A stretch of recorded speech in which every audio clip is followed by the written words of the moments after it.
Bom dia, é um prazer para mim estar apresentando esse trabalho novamente nesse congresso. O trabalho que eu vou apresentar hoje, ele também aborda a questão da astronomia em turmas de educação de jovens e adultos, e ele reflete um momento no qual eu utilizei jogos didáticos para um ensino de astronomia. O meu nome é Adriana Oliveira Bernardes e eu sou doutora em Física pela Universidade Federal do Rio de Janeiro.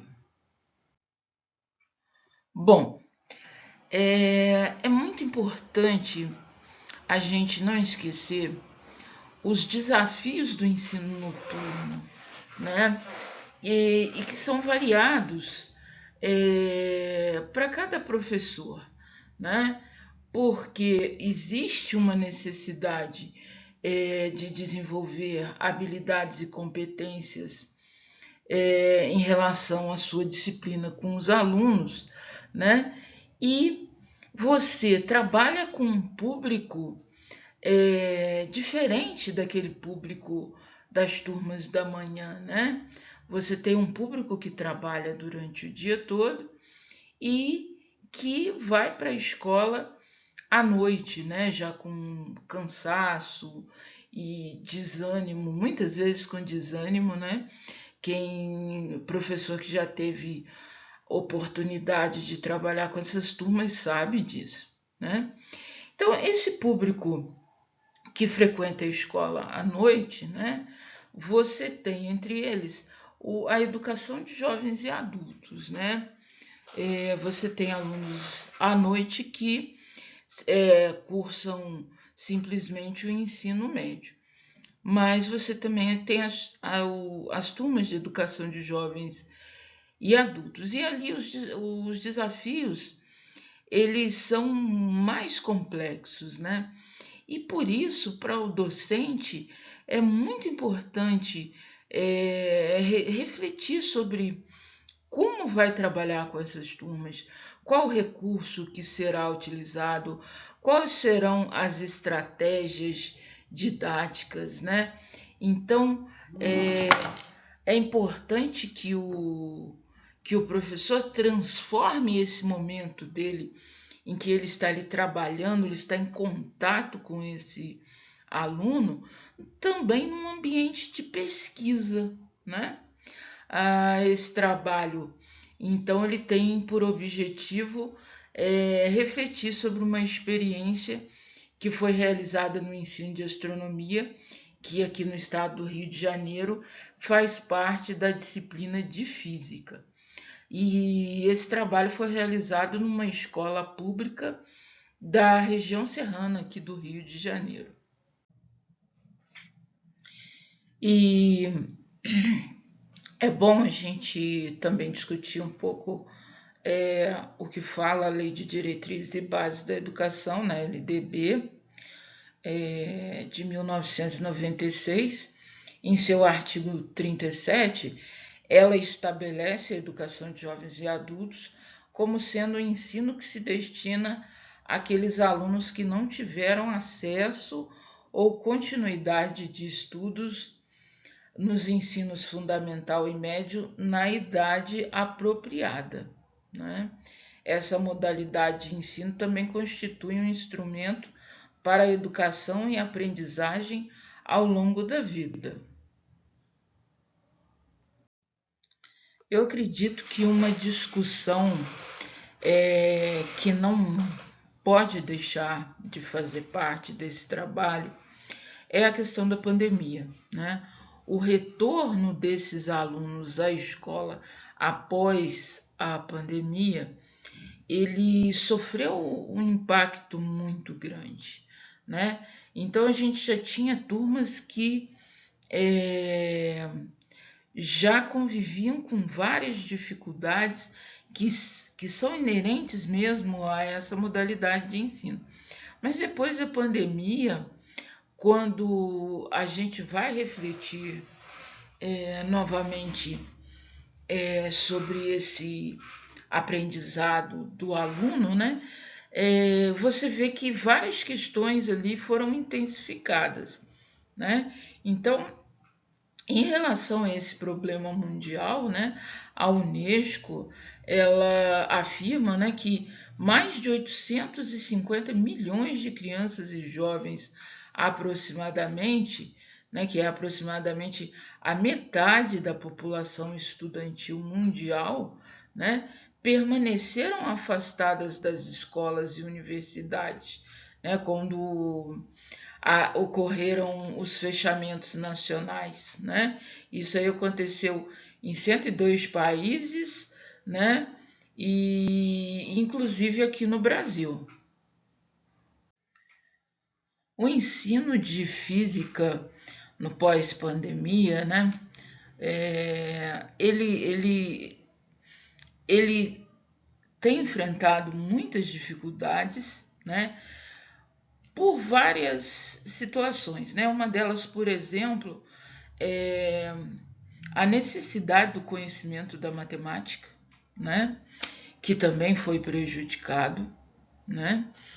A outra, a questão de que durante o ensino remoto o aluno não teve acesso a um dos principais recursos para o aprendizado, que são experimentos, laboratórios, até mesmo a participação em feiras de ciências, né? Que, na verdade, muitas vezes são consequência, a participação dos alunos em feiras de ciências são a consequência da utilização do trabalho com experimentos dentro da sala de aula. Então, nesse retorno pós-pandemia, você tem um prejuízo muito grande, muito em cima da questão da matemática, né? Porque o ensino de física ele é dependente da matemática, e você tem também as questões do distanciamento dos experimentos, né? E várias atividades que estão relacionadas com essa utilização de experimentos. Então, as dificuldades no pós-pandemia, elas podem ser justificadas dessa forma, né? Mas lembrando que antes da pandemia as dificuldades no ensino de física também eram grandes. Bom, a utilização de recursos didáticos, que nós chamamos de recursos lúdicos, eles são fundamentais, né? Ah, que sejam os vídeos didáticos, que sejam aplicativos. Alguns autores consideram textos também como recursos lúdicos, entre outros, né? Eles são fundamentais no aprendizado e principalmente por fazer com que o professor fuja daquela aula em que ele utiliza apenas o quadro negro, né? Então ele vai sair um pouco ali daquela zona de conforto, né? Para tentar utilizar um outro recurso e dessa forma motivar o aluno para o aprendizado e, e utilizar esse recurso para o aprendizado do aluno, né? Isso aí é indiscutível. Os recursos que a gente utiliza com o aluno, ele precisa ser além do que motivador. Ele precisa colaborar efetivamente para o aprendizado do aluno, né? E aí a gente vai citar aqui Pereira et al., né, que em 2009, em pesquisa realizada com alunos, professores, graduandos e pós-graduandos, né, eles afirmam que as percepções dos entrevistados é de que o jogo Ele possui componentes que se ligam ao ensino informal, o que é um aspecto positivo, né?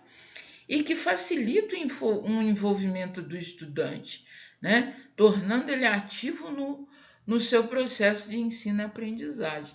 Isso é fundamental, né?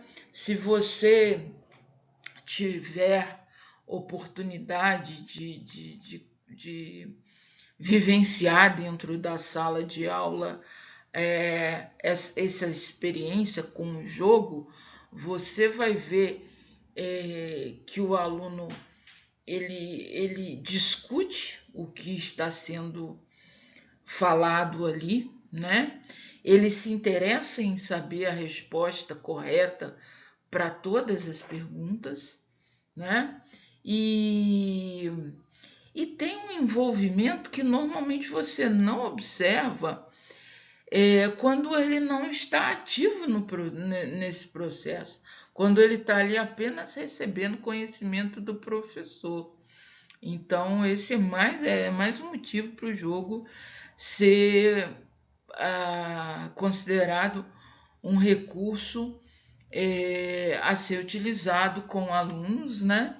E aqui no meu caso, a minha experiência envolve alunos da educação de jovens e adultos. Bom, esse trabalho utiliza uma metodologia de pesquisa qualitativa, né? E na qual nós utilizamos o meio onde estamos para obter resultados dos recursos, né, que estamos utilizando. Sobre essa investigação, nós consideramos a fala de Minayo, né, em 2012, que afirma que o verbo principal da análise qualitativa é compreender. E compreender é exercer a capacidade de se colocar no lugar do outro, tendo em vista que, como seres humanos, temos condições de exercitar esse entendimento, né? Então, para essa autora, para compreender é preciso levar em conta a singularidade do indivíduo, porque sua subjetividade é uma manifestação do seu viver, né? E também é preciso saber que a experiência e a vivência de uma pessoa ocorrem no âmbito da sua história coletiva e é contextualizado e envolvido por uma cultura de grupo, né, na qual ela está inserida, né?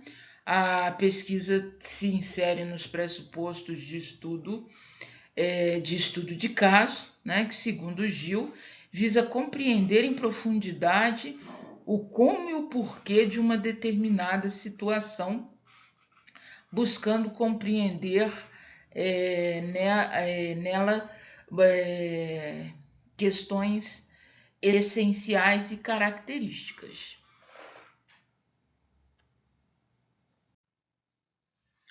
Bom, em relação ao perfil dos alunos que participaram dessa pesquisa, são alunos que têm em média 19 anos, tá? Alguns deles chegam à educação de jovens e adultos por não se adaptarem às turmas regulares de ensino, né? Muitas vezes oriundos de turmas matutinas, né? Na qual ele fica ali durante anos, né? Não é aprovado, e aí chega em uma determinada idade e ele é orientado a seguir para as turmas de EJA.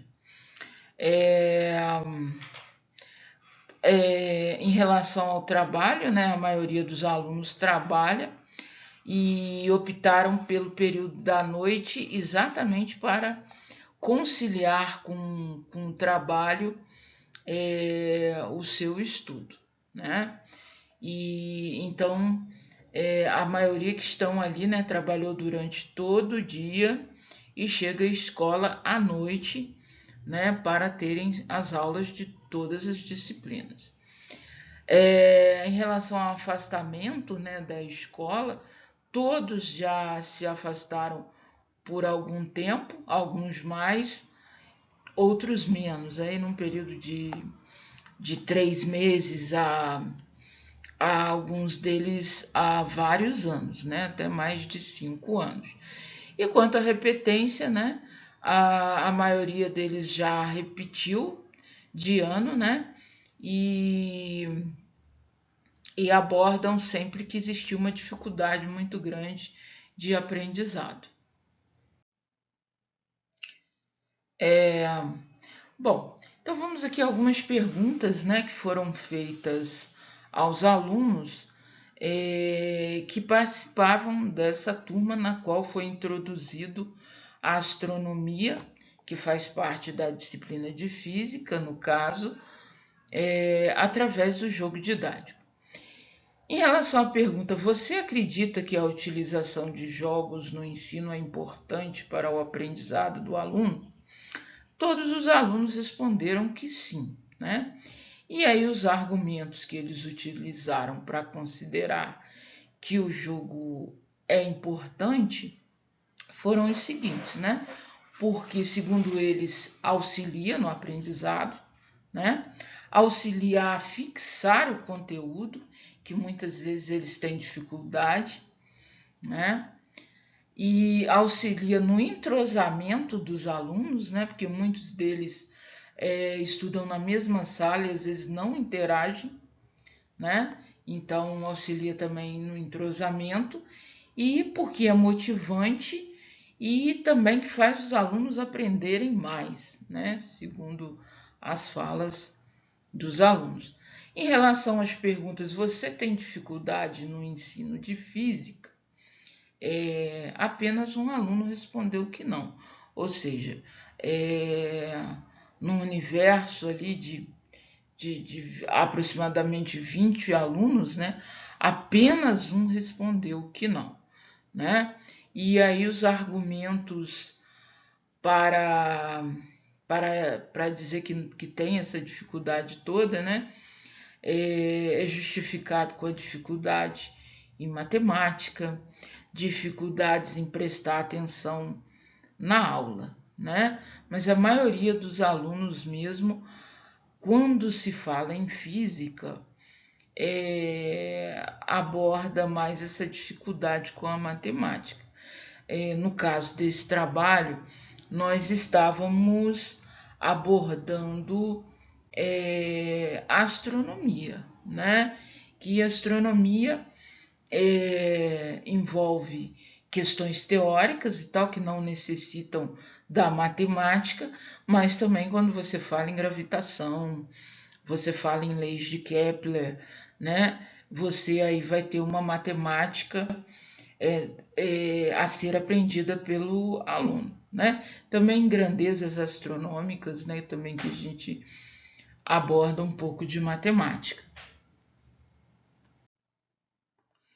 Bom, fazendo aí as minhas considerações finais, né, de um trabalho aí no qual a gente está dando seguimento, né, e iniciou com uma discussão sobre vídeos didáticos e agora já uma discussão sobre jogos didáticos, né? Isso tudo em turmas de educação de jovens e adultos, todos esses recursos lúdicos, né? Então a gente sabe que a utilização desses recursos lúdicos, eles são fundamentais em todos os segmentos, né? Para colaborar com o aprendizado dos alunos, né? Em todas as modalidades, né? Em ensino fundamental, ensino médio, a educação de jovens e adultos. Se você pensar também que como modalidade você pode considerar a presencial ou a remota, ou o ensino híbrido, né? Em todos esses contextos, os recursos lúdicos são recursos interessantes a serem utilizados. Através desse trabalho, né, nós observamos que os alunos de educação de jovens e adultos, eles têm uma visão positiva da utilização dos jogos, né? Então, a partir do momento que dentro desse curso de astronomia, eles utilizaram o jogo para introduzir a disciplina, depois para fixar o conteúdo, né? Então, isso fez com que, nas percepções desses alunos, o aprendizado dele fosse muito maior, né? E aí a gente volta àquela questão da importância de que todo o trabalho, né, realizado com turmas de educação de jovens e adultos seja refletido pelo professor que está trabalhando na turma de educação de jovens e adultos, que essas discussões sejam disseminadas, né, que outros professores interajam, né, em outros contextos, né, isso também é muito importante, né, e eu acredito que esse seja um caminho para que a educação de jovens e adultos, né, comece a, dentro da escola, a ter mais qualidade, né? Porque aí você vai ter um professor que vai chegar e vai poder, né, se apoderar para o aprendizado dos alunos, para utilizar em suas aulas de recursos que sejam adequados a eles, né? Que ele possa não apenas dar suas aulas expositivas, né? Mas que tenha também outros recursos ali a serem oferecidos, que ele tenha consciência de que uma aula de 40 minutos com o professor em uma aula expositiva, ela é extremamente cansativa, né? Então existe a necessidade de que outros recursos sejam utilizados e para que essa educação oferecida ali colabore para uma educação de qualidade a ser oferecida para alunos de educação de jovens e adultos.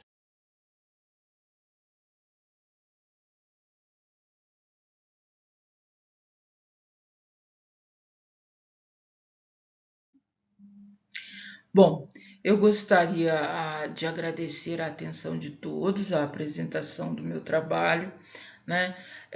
Para mim é muito importante trazer essas reflexões da sala de aula diretamente para pessoas que estão pesquisando, né? A Adriana aqui, que apresenta esses trabalhos aqui, é a Adriana, professora de física, né? E que durante toda a sua vida como professora é, tentou utilizar recursos com alunos, né? E, e verificar como que esses alunos como que esses alunos podem ser motivados e terem um maior aprendizado dessa disciplina e que para eles é considerada de grande dificuldade, né? Isso aí por vários fatores, né? Inclusive fatores sociais, né? Fazem com que essas dificuldades sejam grandes. Então, muito obrigada.